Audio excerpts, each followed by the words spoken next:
নমস্কার বন্ধুরা, আমার channel stitch and cook by সোমাতে আপনাদের সকলকে জানাই স্বাগত। চলে এসেছি আজকে নতুন আরও একটা গুরুত্বপূর্ণ ভিডিও নিয়ে। দেখতে পাচ্ছেন আজকে সুন্দর একটা লটকানের ডিজাইন নিয়ে চলেছি। এত সুন্দর লটকানের ডিজাইনটা কিন্তু ব্লাউজ কেন, চুড়িদার কেন, সবে কিন্তু খুবই সুন্দর মানায়। তো আজকে কিন্তু এই ব্লাউজের এই যে লটকানটা পুরোটা তৈরি করে দেখাবো, কাটিং অ্যান্ড স্টিচিং। তো যারা এখনও আমার চ্যানেলটি সাবস্ক্রাইব করেনি, আগে ঝটপট করে চ্যানেলটি সাবস্ক্রাইব করে নিন নতুন নতুন ভিডিও দেখার জন্য। তো চলুন আজকের ভিডিওটা শুরু করা যাক। তো প্রথমে দেখুন এখানে কিন্তু লাইনিং কাপড় নিয়ে নিয়েছি আমি 4 ইঞ্চি চওড়া এবং 4 ইঞ্চি লম্বা। তো এখানে কিন্তু লাইনিং কাপড় লাগবে এবং মেন ফেব্রিকও কিন্তু আমার সেম মাপেরই কাটা আছে, 4 ইঞ্চি চওড়া এবং 4 ইঞ্চি লম্বা। এবার দেখুন মেন ফেব্রিকটা নিয়ে নেব। এটা কিন্তু সোজা দিকে আছে মেন ফেব্রিকটা, তার উপরে লাইনিং কাপড়টা রেখে সাইড থেকে 2 সুত করে গ্যাপিং দিয়ে আমি কিন্তু 4 ধারে সেলাইটা কিন্তু করে নেব। তো এটা কিন্তু আমাদের 4 ধারে কিন্তু সেলাইটা করে নিতে হবে।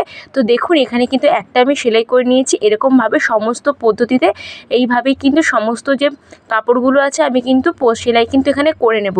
দেখতেই পাচ্ছেন। তো এখানে কিন্তু আমি হাফ ইঞ্চি কিন্তু নেইনি, আমি কিন্তু এখানে 2 সুত করে নিয়েছি, বেশি কিন্তু আমি এখানে নেইনি। বুঝতে পেরেছেন? আপনারা যদি এই ফুলগুলো একটু বেশি বড় করতে চান তাহলে আপনারা 4.5 ইঞ্চি নিয়ে নিতে পারেন, এবং যদি ছোটো করতে চান তাহলে কিন্তু 3.5ও নিয়ে নিতে পারেন। তো 4 ইঞ্চি কিন্তু একটা স্ট্যান্ডার্ড সাইজ। তো এখানে দেখুন সমস্তগুলো কিন্তু আমার সেলাই হয়ে গেছে 4 সাইডে। এবার এই যে কোণগুলো, 4টে যে কোণ হালকা হালকা করে কেটে নেব। আর এমনভাবে কাটবেন যেন সেলাই না কেটে যায়, এটা কিন্তু খেয়াল রাখবেন। তো দেখুন এখানে কিন্তু সমস্তগুলো আমি কেটে নিচ্ছি। আর এখানে যদি আপনাদের কাপড় একটু ছোটো বড়ো হয়ে থাকে তো সেটা কিন্তু সমান করে নেবেন। তো সেমভাবে দেখুন আমি সমস্তগুলো এখানে কেটে নিয়েছি। এই দেখুন কাটা হয়ে গেছে। এবার কি করতে হবে, এই যে মেন কাপড় এবং লাইনিং কাপড় দুটো আলাদা করব, করে এই যে লাইনিং কাপড়টা আছে এটা কিন্তু কেটে দেবো হালকা করে। কেটে এই যে ভিতরে যে মেন কাপড়টা ছিল সেটা কিন্তু হাতের সাহায্যে এরকমভাবে উল্টে বাইরের দিকে নিয়ে আসতে হবে। তাহলে কী হবে, লাইনিং কাপড় মেন কাপড়ের যে ভেতরের দিকটা সেটা কিন্তু ভেতরের দিকে রয়ে যাবে এবং সোজার যে দিকটা ওটা কিন্তু ওপরের দিকে চলে আসবে। তারপর কোনো এরকমভাবে কোণ জাতীয় জিনিসের সাহায্যে আপনারা কাঁচি অথবা যে কোনো পেন্সিলের সাহায্যে কিন্তু এর যে কোণগুলো আছে এই কোণগুলো কিন্তু আপনাদেরকে হালকা হালকা করে কিন্তু বের করে নিতে হবে। তো ফিনিশিংয়ে কিন্তু কোণগুলো বের করাতে হবে, নাহলে কিন্তু একদমই ভালো হবে না। তো দেখুন আমি কিন্তু এখানে একটা কোণ বের করে নিয়েছি। এরকমভাবে সমস্তগুলোর কিন্তু দেখতে পাচ্ছেন এরকমভাবে বের করে নিতে হবে। এবার দেখুন 4 সাইড থেকে আমাদের আবার একটা চাপ সেলাই দিয়ে দিতে হবে। তো এখানে দেখুন ধার থেকে আমি পুরো সেলাই করে নিচ্ছি। আর ফিনিশিংয়ের সঙ্গে কিন্তু কাজটা করবেন, যত ফিনিশিংয়ের সঙ্গে কাজ করবেন তত কিন্তু দেখতে সুন্দর লাগবে।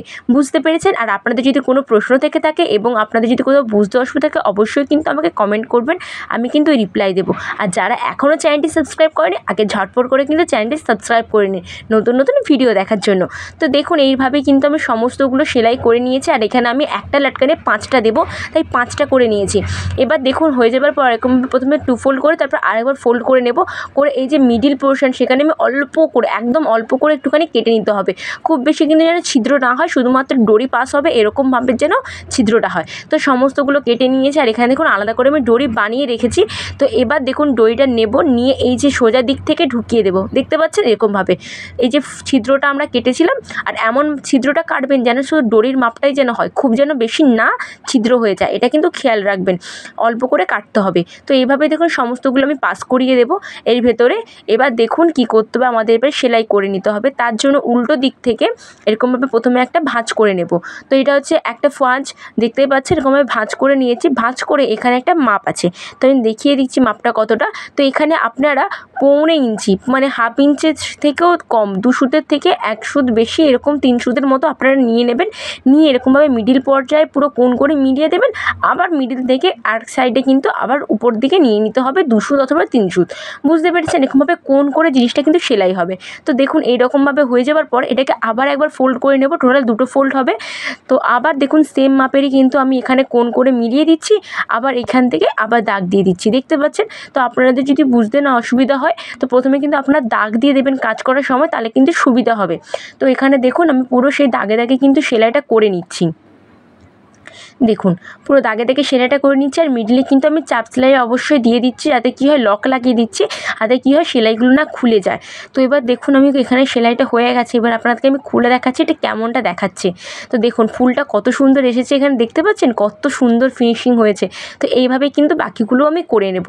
তো আমি আরও একটা দেখিয়ে দিচ্ছি। এবার দেখুন এইটা আপনারা এরকমভাবে মেপে নেবেন যে আপনারা ফুলটার কতটা পর্যন্ত ঢাকতে চান। দেখেছেন? আপনারা যদি চান আরও একটু ঢেকে নিতে ফুলটা, তাহলে কিন্তু এই দ্বিতীয় ফুলটাকে আরও একটু নিচের দিকে নামিয়ে দিতে হবে। তো আপনারা যেরকম অনুপাতে এগুলো বসাতে চান সেরকমভাবে কিন্তু বসিয়ে নেবেন। তো আমি দ্বিতীয়টা আর দাগ দেইনি, আমি একদম দেখুন এখানে সেলাইটা করে আপনাদেরকে দেখিয়ে দিচ্ছি। তো এটা কিন্তু করা ভীষণই সহজ, আপনারা অবশ্যই একবার বাড়িতে তৈরি করে দেখবেন।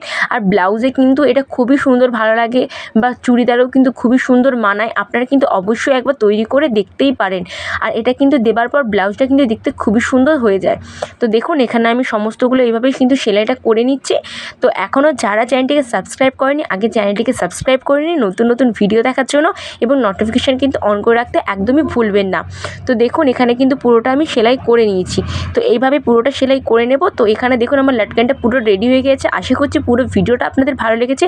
ভালো লাগলে অবশ্যই লাইক কমেন্ট শেয়ার করতে থাকবেন। তো দেখা হচ্ছে অন্য কোনো নতুন ভিডিওতে। আজকের জন্য টাটা। আর অবশ্যই কিন্তু কমেন্ট করে জানাবেন যে আমার ভিডিও আপনাদের কেমন লেগেছে। দেখা হচ্ছে